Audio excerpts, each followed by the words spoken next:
journées passent à un rythme fou. On finit par s'oublier, à s'occuper de tout, sauf de nous. Parfois, ça fait du bien de se rappeler qui on est. Moi, j'écoute Radio Espace Guinée. Ça me fait du bien. Radio Espace Guinée.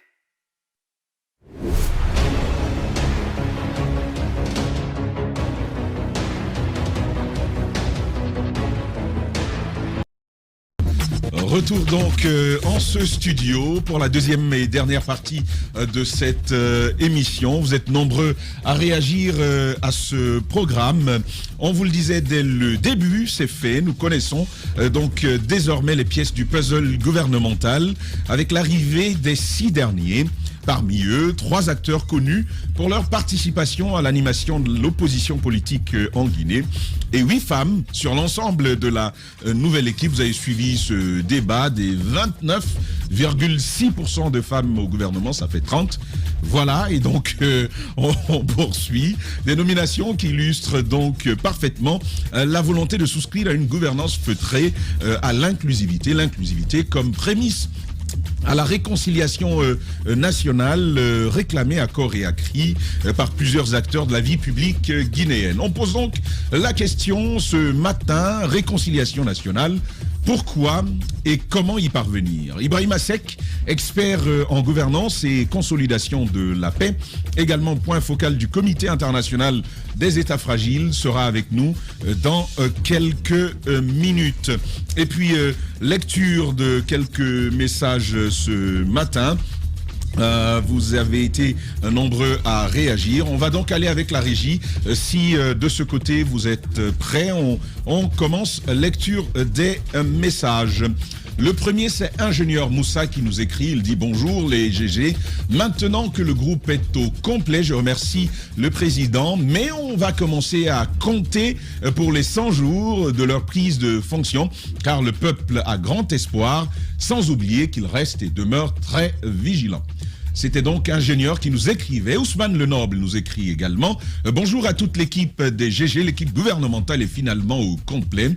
Nous leur réclamons juste 2 termes, le patriotisme et la rigueur en respectant ceux-ci. Je suis convaincu qu'ils seront au service de la nation sans aucune distinction ethnique. On poursuit avec un autre. C'est Bouba Dial, notre Bouba Dial qui nous a écrit. Il y a un mot tel même qu'on appelle le silence. Là-bas, quel que soit le degré du match, pas de bruit. Bouba Dial, quand même. Comment vous nous envoyez un tel message? On va avancer avec Paté Kourou Diallo qui nous écrit. Les membres du gouvernement sont au complet. Cette transition inspire confiance. Félicitations au tout nouveau ministre. Mais celui de la culture aura de grands défis à relever. Il ne doit pas oublier le livre. Ce secteur souffre beaucoup, nous a-t-il dit. Et puis, Kadiata Madi Sherif nous écrit également, Kamak.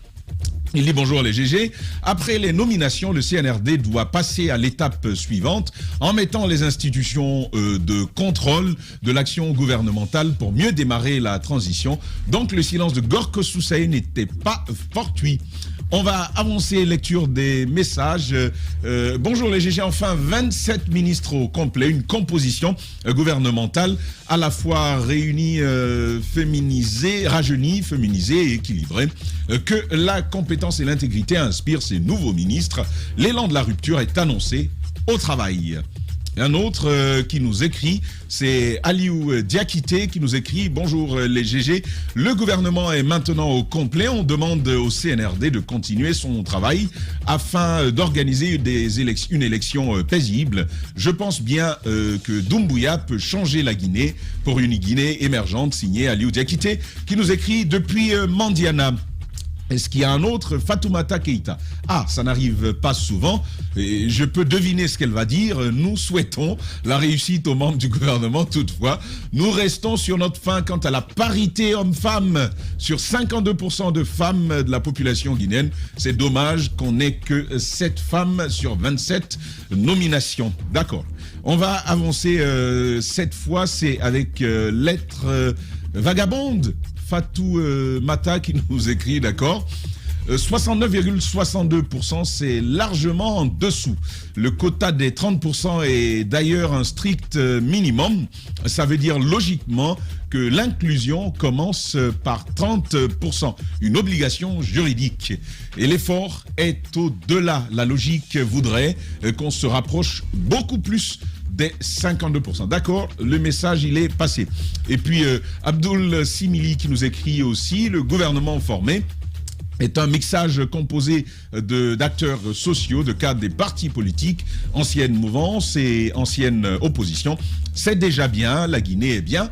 Est un bien commun, d'accord. Chacun doit à son échelle apporter sa pierre au mur. Merci Abdoul Simili qui nous a écrit. Est-ce qu'il y en a un autre de ce côté dans César Guinée qui nous écrit la particularité de ce gouvernement, c'est sa diversité, surtout le consensus qui pourrait résulter des décisions qu'il sera amené à prendre.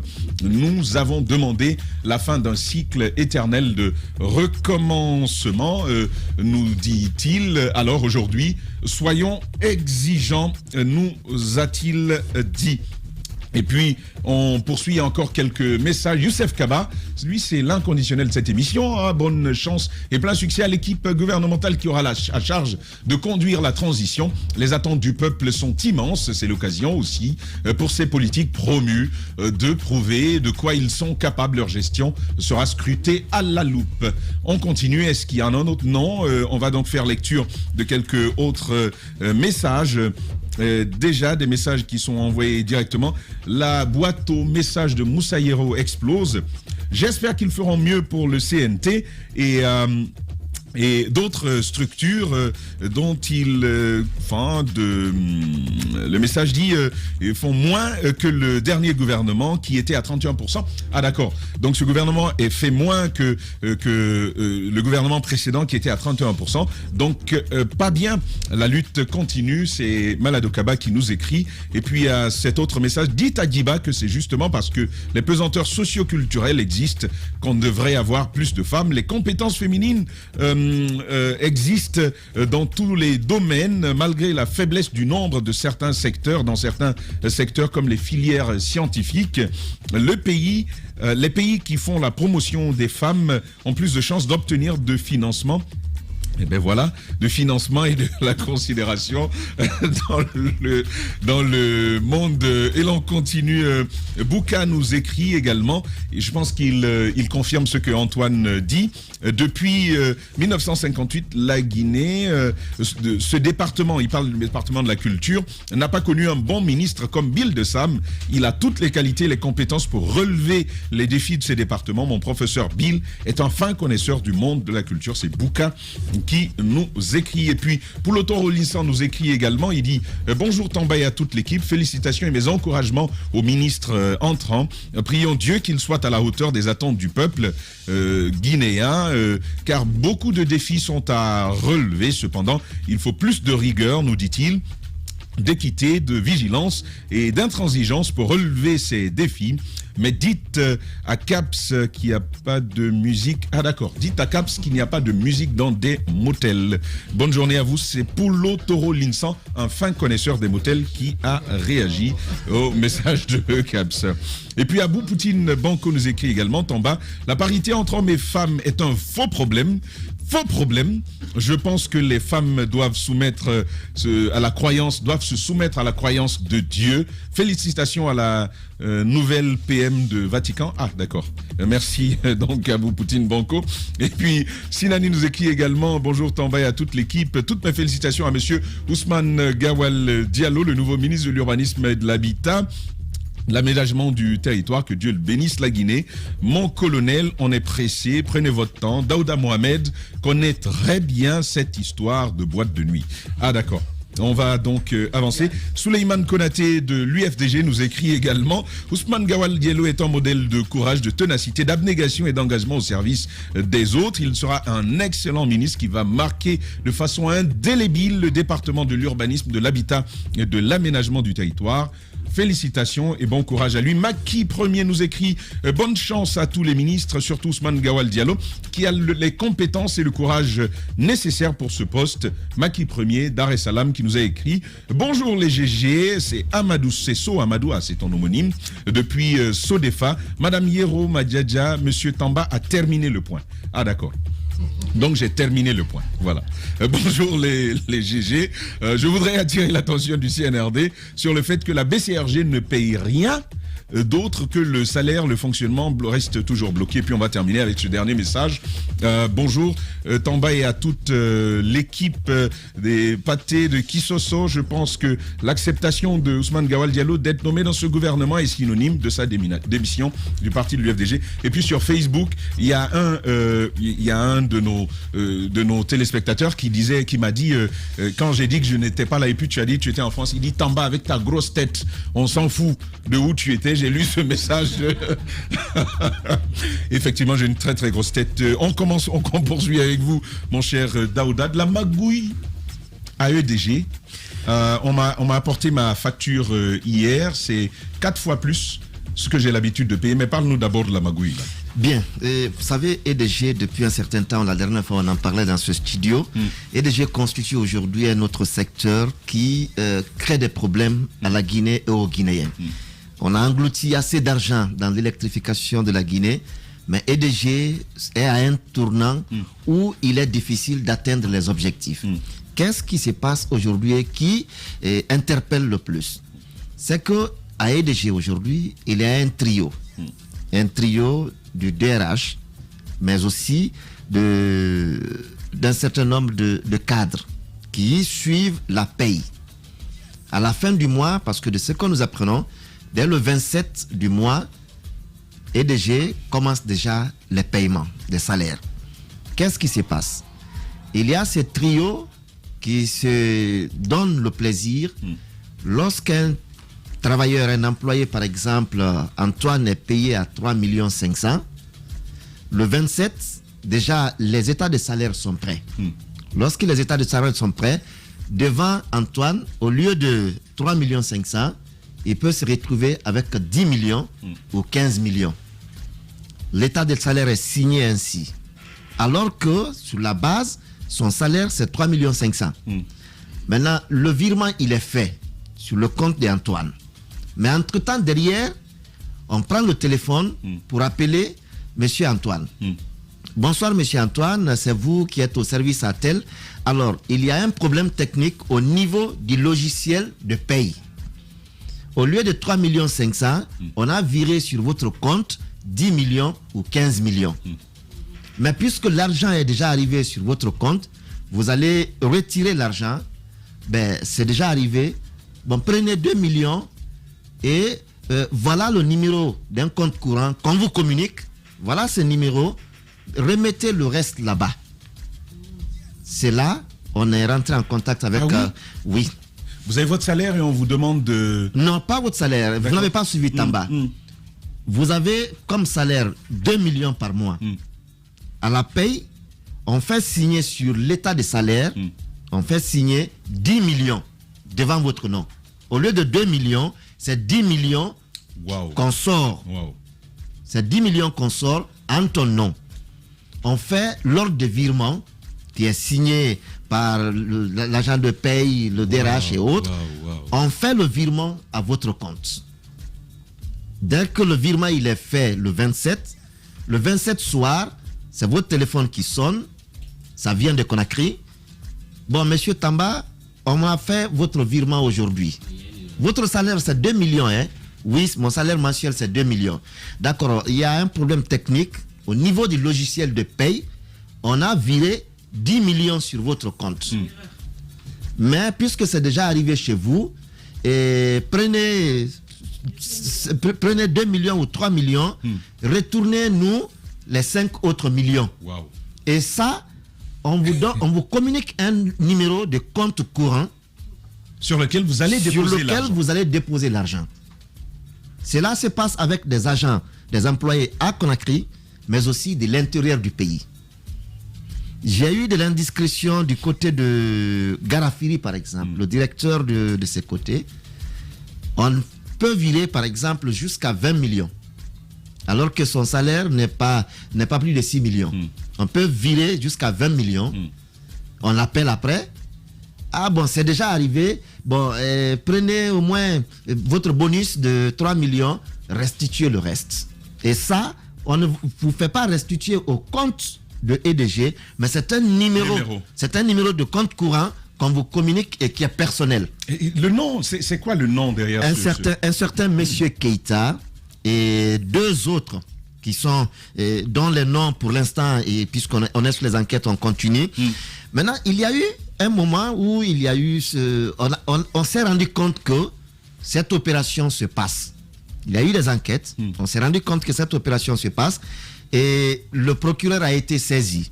La DPJ a été mis à la trousse pour rechercher les réels coupables de ces malversations. Il y a 30 personnes qui ont tout de suite été ciblées parce qu'on a compris le mouvement sur leur compte. Mais il y a eu la réunion qui a été convoquée. Tous ceux qui sont, dont les noms sont revenus dans ces situations de virement, vous n'y êtes pour rien. Vous êtes en bas, votre salaire vous parvient. Un chef vous appelle derrière pour vous dire, bon, on s'est trompé, mais retournez-nous tel montant, vous pouvez prendre ça comme bonus. Il y a eu la réunion qui s'est tenue. Les gens ont reconnu effectivement qu'ils ont reçu de l'argent, mais ils ont été rappelés derrière pour leur demander de retourner un montant, mais tout en étant bonifié par rapport au mouvement qui s'est opéré à l'intérieur de leur compte. D'accord. Donc il y a eu des témoignages, des personnes ont été arrêtées. Incroyable. Des personnes ont été arrêtées. Il y a 3 qui ont été licenciés, le trio. Il y a eu des licenciements à ce niveau, mais il y a eu 30 autres qui ont été suspendus de leur travail et on leur demande de payer les 6 mois, de rembourser ce qu'ils ont reçu sans demander. On leur fait payer cela comme sous forme de prêt. Sous forme de prêt à EDG, comme si c'est eux qui avaient demandé à ce qu'on leur prête de l'argent. Donc aujourd'hui, ils sont suspendus, ils ne travaillent pas, mais ils font payer. Mais quand même. On leur fait payer. Il y a la comptabilité, ça c'est facile d'établir les responsabilités. Il y a la comptabilité. Et comment m'apprendrait-on que le directeur général, la direction générale n'est pas au courant de ça? Qui signe les états financiers? Il y a la direction générale qui est bien au courant. Il y a le service paye qui est bien au courant. Il y a le service paye qui est bien au courant. Il y a le DRH qui est bien au courant. Absolument. Tout se passe à ce niveau.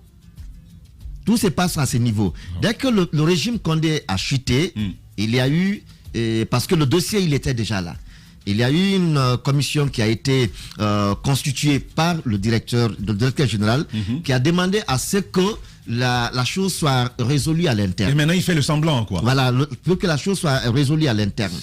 Mais puisque le procureur est déjà saisi, il y a des gens qui sont en prison, il faut le dire. Il y a des gens qui ont été contraints à un moment donné de démissionner pour ne pas lâcher le morceau. Qui ont démissionné et d'abord étant menacés, ils ont tenté de dévoiler tout, mais on les a mis en prison. Et ils sont aujourd'hui en prison. L'autre aspect, il faut le dire, c'est que les travailleurs de EDG sont assurés à une société d'assurance, l'ANALA Assurance. L'ANALA Assurance, si la régie peut nous montrer les cartes d'assurance, c'est que ils sont assurés à 100%. La prise en charge sanitaire est à 100%. Mais qu'est-ce qui se passe? La régie qui s'y emploie, voilà. On a déjà vu un bout, mais un peu flou. Alors, on attendra donc de pouvoir afficher cela. Allez-y, Daouda. La prise en charge, elle est de 100%. Mais lorsque, par exemple, votre femme accouche dans une des cliniques, dans une des cliniques partenaires, on vous fait payer, si c'est par accouchement normal, on vous fait payer 1 million et EDG paye 2 millions. Et il y a des produits qu'on ne vous donne pas parce que la pharmacie dit non, ça n'existe pas dans le contrat. Mais si c'est par césarienne, on vous fait payer 8 millions. Donc sur les 8 millions, EDG paye 5 millions, vous payez 3 millions. Pendant que la prise en charge, elle est de 100%. Si on peut montrer la carte tout à l'heure, vous verrez que c'est à 100%. Mais on vous fait payer 3 millions et de l'autre côté, EDG paye 5 millions. Et ce contrat avec l'Anala Assurance, dont le patron, il est désormais le ministre du Commerce, de l'Industrie et des PME, et ce qu'on a compris, c'est que c'est une affaire, comme on avait tenté du côté de l'Assemblée nationale à un moment donné, c'est une affaire qui est entre le patron de l'Anala Assurance et le trio, c'est-à-dire la direction générale, le DRH et le service de paie. Il y a ces prélèvements dont les travailleurs eux-mêmes ne maîtrisent pas. Et l'autre mal dans cette affaire, c'est que, vous savez, lorsqu'on doit procéder à l'augmentation des factures, par exemple, les factures que vous recevez, parce que vous l'avez dit tout à l'heure, votre facture a triplé. C'est que la facture, pour l'augmentation de la facture, le dossier doit être soumis à l'Assemblée nationale. Le gouvernement se penche là-dessus et arrive à l'Assemblée nationale. Absolument. Et cela est décidé. La politique des prix à la consommation. À la consommation. Mais pour EDG, cette fois avec, bien sûr, Bangali Mati, le directeur général, la facturation, même les facturiers n'étaient pas informés. Oui. On en a parlé la dernière fois avec les gladiateurs, avec le message qui a été envoyé. Il a dit, faites monter, appliquez les prix. Et s'il y a une crise, on va la gérer. On va la gérer. Donc, la facturation, l'augmentation des factures a été décidée de façon unilatérale, tout seul. Et les autres agents ont été soumis à cela. Et ils ont vécu ça comme ça, ils ont accompagné, même s'ils n'ont pas été associés. Et de l'autre côté, il y a aujourd'hui le syndicat qui est censé accompagner les travailleurs dans leur situation, parce qu'il faut rappeler qu'il y avait 45 boîtes de lait qui étaient données à tous les agents de EDG parce qu'ils sont en contact avec l'électricité. 45 boîtes de lait qui leur étaient données 60 boîtes de lait par 2 mois. Par 2 mois, 60 boîtes de lait, c'est-à-dire une boîte de lait par jour. Mais depuis l'arrivée des nouvelles équipes avec ça c'était avec Veolia. Mais avec Mati aujourd'hui, ils sont entre 35 et 45 boîtes par 2 mois. Et c'est là aussi depuis 6 mois, de ce que nous apprenons, depuis 6 mois, ils n'en reçoivent pas. Ils ont reçu récemment, et ça c'est au compte de octobre, novembre, décembre. 45, c'est-à-dire 15 par mois. Et le syndicat censé travailler pour défendre les intérêts des travailleurs, une partie a été cooptée par la direction générale et envoyée à des postes de responsabilité. Certains à Conakry, d'autres à l'intérieur du pays parce que... On leur a mis un bœuf sur la langue. Voilà, parce que de l'autre côté, il y a cette autre forme de retraite qui est aussi annoncée. Lorsque vous devez aller à la retraite à un niveau, vous sortez avec 140 millions de francs. Les grandes gueules. Comme ceux qui vous accompagnent à la retraite. Donc, certains ont été cooptés tout de suite pour ne pas parler. On les envoie à des postes de responsabilité pour préparer leur retraite, c'est-à-dire en décembre qui va suivre. Ils vont sortir avec chacun 140 millions et ils vont aller à leur retraite. Pendant ce temps, il y a des travailleurs, des agents qui sont à Pita, qui sont à Concouré, qui sont à Garafiri et Labé Haute, qui travaillent sur les installations, qui font des courses, des allers et retours sur les sites, qui n'ont pas droit même à un vélo. Alors que ce sont des agents qui sont en mouvement entre les sites, qui n'ont pas droit même à un vélo. Et quand vous achetez votre propre vélo ou votre propre moto, vous la carburez. Pendant ce temps, il y a des chefs de service qui ont jusqu'à 2000 litres par mois. 2000 litres. Comme dotation en carburant, qui ont jusqu'à 2000 litres par mois. Mais là, tu deviens un vendeur de carburant. Tu as 2000 litres. Et Daouda, d'ailleurs, pour confirmer ce que vous dites, il y a cette réaction de quelqu'un qui semble bien connaître ce dossier. Il dit, les virements de salaire avec un surplus, effectivement, il confirme et il dit, j'ai eu des infos, ça se passe aussi à Sangaredi. Et depuis... quelques comptes de certains impliqués ont été gelés. Voilà. Il y a également un autre communiqué, si Poutine voit bien, c'est qu'aujourd'hui, il n'y a pas de bulletin de salaire qu'on donne aux travailleurs pour ce qu'on a dit sur cette question. On dit pour mesure de sécurité à ces niveaux, et on ne publie plus les bulletins de salaire. On ne publie plus les bulletins de salaire. On dit, nous portons à la connaissance de tout ce que, dans le souci de protéger les informations à caractère personnel des employés, l'édition et la distribution systématique des bulletins de salaire sont suspendues à compter du mois de juin 2021, et ce jusqu'à nouvel ordre. Des actions sont en cours actuellement pour une solution sécurisée des informations du personnel afin d'un retour à la normale de mise à disposition des bulletins de salaire. Vous venez, vous prenez votre argent, vous n'avez aucune pièce qui justifie que vous avez effectivement reçu votre salaire, et c'est à tel numéro que vous avez reçu, à telle date que vous avez reçu. Et quel est le salaire véritable?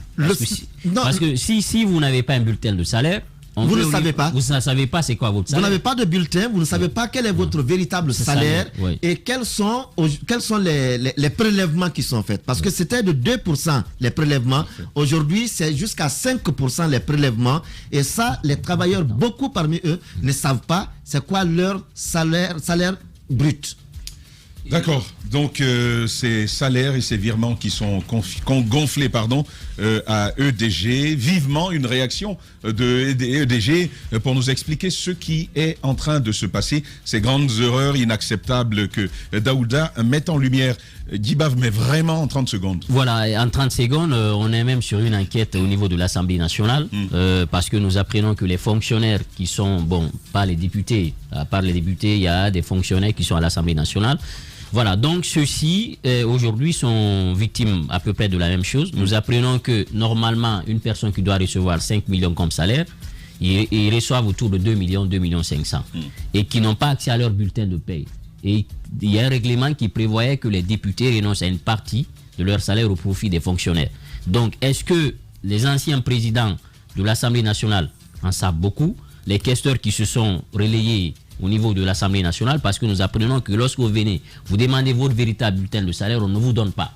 Et il y a des informations qui filent comme quoi le salaire qui vient au niveau du ministère du budget est de 5 millions, mais ils ne perçoivent que 2 millions ou 2 millions 500. Donc ça, on va essayer de poursuivre cette enquête et pouvoir mettre ça à la portée du public. Antoine, pareil, s'il te plaît. Vous savez ce qui déçoit dans cette histoire? C'est le fait qu'on ait fait appel à un moment donné à des étrangers pour gérer EDG. Après leur départ, voici ce à quoi les Guinéens s'adonnent. Voici comment les Guinéens nous humilient aux yeux du monde. C'est-à-dire que les étrangers, on leur a reproché beaucoup de choses, mais de tels comportements, vous n'en verrez pas. Ceux qui y sont aujourd'hui ont été recrutés sur la base d'appels à candidature. Ils ont passé des tests pour être retenus. Pour la plupart qui sont aux différentes directions. Récemment, le DRH était en prison. Pourquoi? Pour la même raison. Il a augmenté son ancienneté au sein de EDG. De 18 millions de francs guinéens, il se retrouve à 40 millions de francs guinéens comme salaire. Il a passé une semaine en prison. Il n'est pas le seul. On a fait de même pour beaucoup de directeurs à EDG. Parce que quand tu es ancien à EDG, ton salaire augmente. Donc, ils sont venus, ils ont moins d'un an à EDG. Ils se sont octroyés 8 à 10 ans, à 18 ans de carrière à EDG. Ce qui de fait, leur octroie beaucoup plus de montants comme ça, salaire. mon cher Antoine, encore ça ne se passe pas grave. sans la direction des ressources humaines. Et la direction ça générale. Ne se fait jamais c'est important qu'on ait leur version des faits, parce que c'est la seule entité en Guinée, ou l'une des seules en Guinée, où il n'y a pas de répondant. Je ne comprends pas. Non, cette fois, ils auront le directeur général. Cette fois, nous aurons c'est très grave. Voilà, cette fois, nous aurons des répondants, mon cher Antoine. Le pays est commandé. Et il est commandé par Doumbouchou. Transition, et on se retrouve juste derrière. Les journées passent à un rythme fou. On finit par s'oublier, à s'occuper de tout, sauf de nous. Parfois, ça fait du bien de se rappeler qui on est. Moi, j'écoute Radio Espace Guinée. Ça me fait du bien. Radio Espace Guinée. Nous vous l'avons annoncé depuis le début de cette émission. Nous connaissons bien évidemment toute l'équipe gouvernementale désormais, mais un des chantiers qui ont été annoncés, c'est bien celui de la réconciliation nationale, parvenir à une nation unifiée de la Guinée, justement. Mais comment et surtout pourquoi réconciliation nationale. En a-t-on vraiment besoin? Si oui, comment on doit s'y prendre? Comment parvenir à cela? Un expert veut répondre à ces questions ce matin dans les grandes gueules. C'est Ibrahima Seck, expert en gouvernance et consolidation de la paix. Il est également point focal du Comité international des États fragiles. Monsieur Seck, bonjour. Bonjour Monsieur Tamba, bonjour à tous. Merci d'accepter notre invitation de ce matin. Mon cher Diba, Moussaïron, on commence avec vous. Bien, alors, généralement, on parle de réconciliation avec des pays qui sont sortis de guerre, mais chez nous, la question est souvent revenue parce que c'est vrai que la Guinée a une histoire de violence, on n'a pas poussé le bouchon jusque-là, mais pourquoi, à votre avis, aujourd'hui, on devrait parler de réconciliation nationale? D'où devrait-on partir pour se réconcilier? Merci beaucoup et je voudrais tout d'abord vous remercier pour cette opportunité qui m'est offerte. C'est bien vrai que beaucoup de pays qui ont connu des guerres aujourd'hui parlent de réconciliation nationale, mais il faut comprendre le prisme de réflexion de la problématique de la réconciliation nationale. De mémoire d'homme, partout où la réconciliation nationale est intervenue, c'est suite à des violations des droits de l'homme. Lorsqu'il y a violation des droits de l'homme, on parle de réconciliation nationale. Et l'interlocuteur privilégié dans le cadre de la violation des droits de l'homme, c'est bien entendu l'État. Et peu importe l'envergure de la violation, à quel moment dit-on, oui, à ce niveau, on a besoin de réconciliation nationale? À quel moment précis? Très bien. Si vous faites la périodisation de l'histoire de la Guinée, de 1958 à nos jours, vous allez relever qu'il y a eu des événements tristement célèbres qui sont marqués par la violation des droits de l'homme. C'est soit des crimes de guerre, c'est quoi des crimes contre l'humanité ou des génocides. Des crimes de guerre en Guinée? Non, pas. Je dis que ce sont le contexte guinéen. Vous pouvez au jour d'aujourd'hui, lorsque je vous demande, M. Tamba, de me citer quelques événements tristement célèbres de 1958 à nos jours, vous allez me parler des violences d'État. À ce niveau, ce serait très précipité de qualifier la nature des violations des droits de l'homme. Mais on peut arriver à la conclusion qu'effectivement, il y a eu des violations des droits de l'homme en Guinée. Dans ce contexte, l'État est l'unique responsable des violations des droits de l'homme. La réconciliation doit exister dans ces conditions. Je vais donner la parole aux autres tout à l'heure. Ma dernière question, finalement, c'est qui réconcilie-t-on? L'État, le citoyen ou le citoyen entre eux? Très bien. Il n'a pas répondu à la question. Pourquoi se réconcilier? Pourquoi, enfin? La réconciliation nationale, c'est ce processus qui permet au pays de regarder le passé tumultueux vers un avenir partagé. N'est-ce pas une nécessité pour la Guinée? Le 5 septembre, le président de la transition a annoncé que l'une des priorités du pays, c'est de procéder à la réconciliation nationale. C'est parce que justement, il y a des événements tristement célèbres qui ont marqué l'histoire sociopolitique de la Guinée. Ça nous permet de regarder notre passé avec objectivité vers un avenir partagé. D'accord. Alors, lorsqu'on regarde notre histoire, 58, 70, 85, le coup Gara, de janvier-février 2007, 2009 au stade du 28 septembre, ainsi de suite, et également le troisième mandat et tout. Mais on a l'impression souvent c'est un problème entre l'élite et le peuple. Alors, est-ce que c'est l'élite qu'il faille réconcilier avec la population ou c'est la population elle-même? Justement, il faut déloger. Pour appuyer la question de Guiba, est-ce que s'il s'agit de l'élite, donc l'État, s'il s'agit de l'État, est-ce que c'est de réconciliation qu'on a besoin ou simplement de justice? Très bien. Dans le cas spécifique de la Guinée, il faut déloger la problématique de la réconciliation nationale entre les communautés, entre les religions, entre les régions, pour la loger entre l'État et la population.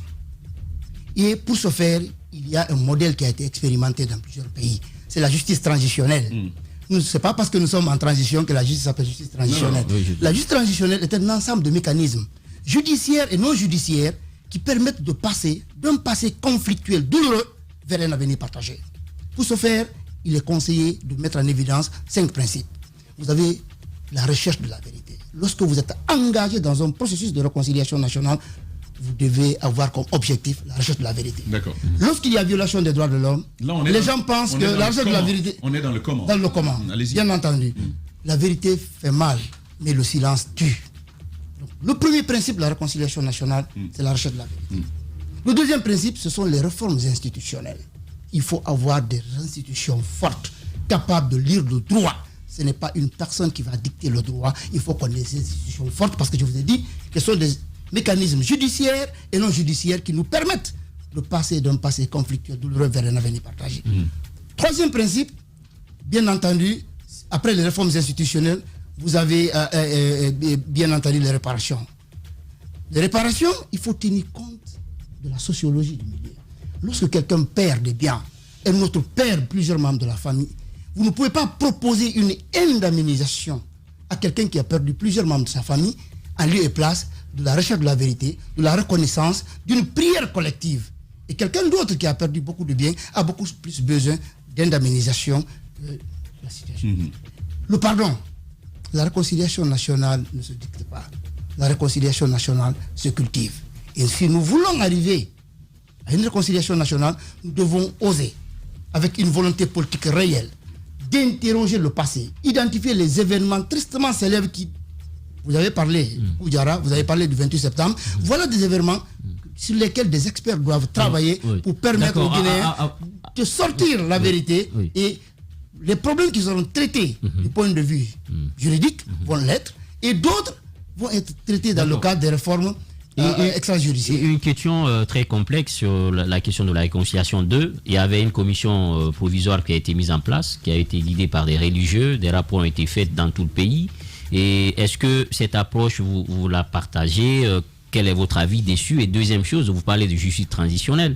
Beaucoup disent que non, il faut aller vers une justice classique, c'est-à-dire instruire un dossier, aller vers des sanctions pénales. Est-ce que vous pensez, parce que qui parle de réconciliation parle de vérité, est-ce que vous pensez qu'il faut, en lieu et place d'une justice transitionnelle où il faut reconnaître, indemniser et tout, est-ce qu'il faut une justice classique cette fois-ci qui va instruire les dossiers inculpés des gens et sanctionner? Oui, parce que... Je vais commencer par... Oui, parce que réparation, vérité, c'est la vocation de la justice. Justement. Les poursuites pénales font partie des 5 piliers, justement, dans le cadre d'un processus de réconciliation nationale.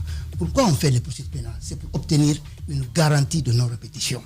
Il faut avoir des institutions fortes pour pouvoir lire le droit, sanctionner les coupables, parce que la mémoire collective a besoin d'exemples. Donc les poursuites. Mais à mon avis, on ne doit pas simplement partir sur la base d'une justice classique.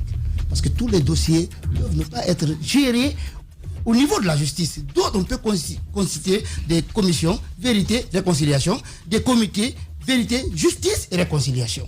Donc voilà un peu les mamelles. Je vous ai dit que ce sont des mécanismes judiciaires et non judiciaires. Lorsque vous voulez faire passer de 1958 à nos jours tous les événements par la justice, il va de soi que vous aurez vraiment du pain sur la planche. C'est un processus.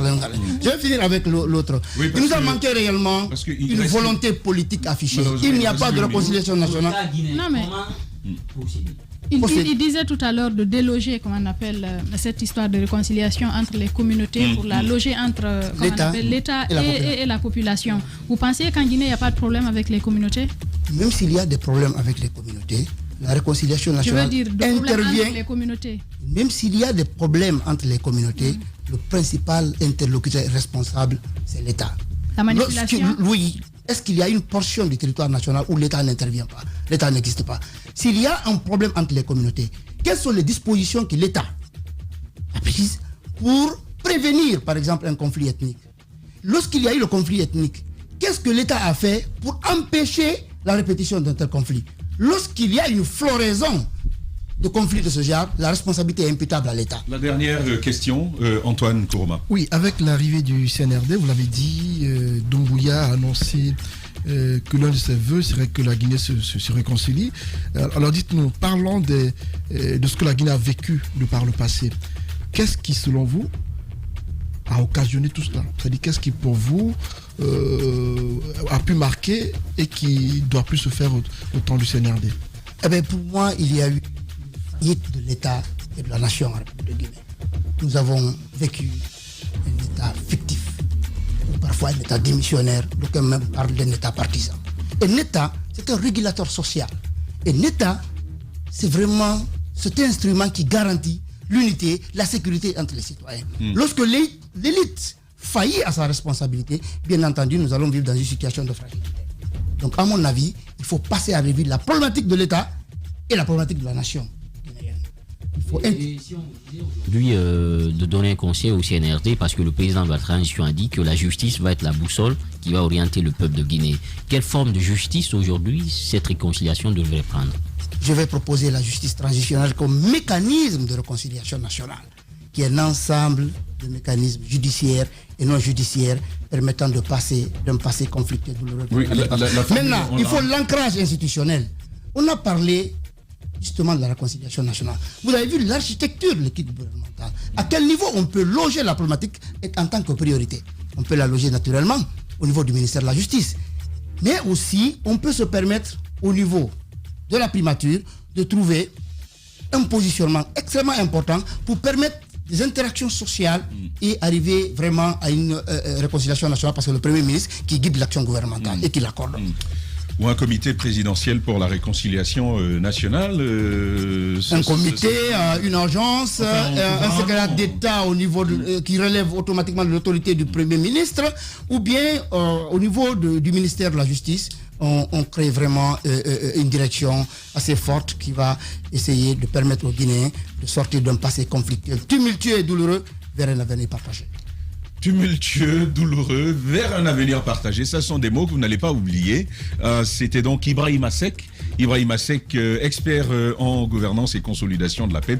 Il nous a fait le privilège de l'avoir dans ce studio pour parler d'une des problématiques les plus prégnantes de la gouvernance politique en Guinée, la réconciliation nationale. Merci, Monsieur Seck, d'être passé dans les grandes gueules. Merci Antoine Kourouma, merci à Caps Daouda, merci. Et vivement que l'on puisse poursuivre ce dossier d'enquête avec EDG qui fait gonfler les salaires pour en retirer une partie après. On verra ce qu'il en est avec EDG. Vivement, donc, une expression de leur part. Et puis, une communication de leur part. Moussa Hiro, merci également d'être passé dans les grandes gueules d'Iba Milimouno Mafoudia, qui n'est plus ici. Merci à vous, auditeurs et auditrices, téléspectateurs et téléspectatrices des grandes gueules. C'est la dernière donc de la semaine. Lundi, ce sera Lamine Guérassi que vous allez retrouver juste derrière moi. Côté radio, vous aurez celui que l'on appelle ici le Waraba. C'est le lion qui grogne, qui rugit. Ce sera donc Salim Soirée dans son programme. Merci à Madousso qui a permis, côté radio, que vous m'entendiez. À la régie, l'homme de nuit, Papoutou. Et ce sont donc les hommes de cabinet Condé. Merci pour tout le travail. On se dit à lundi. Restez en compagnie de nos programmes. C'est difficile de trouver mieux ailleurs.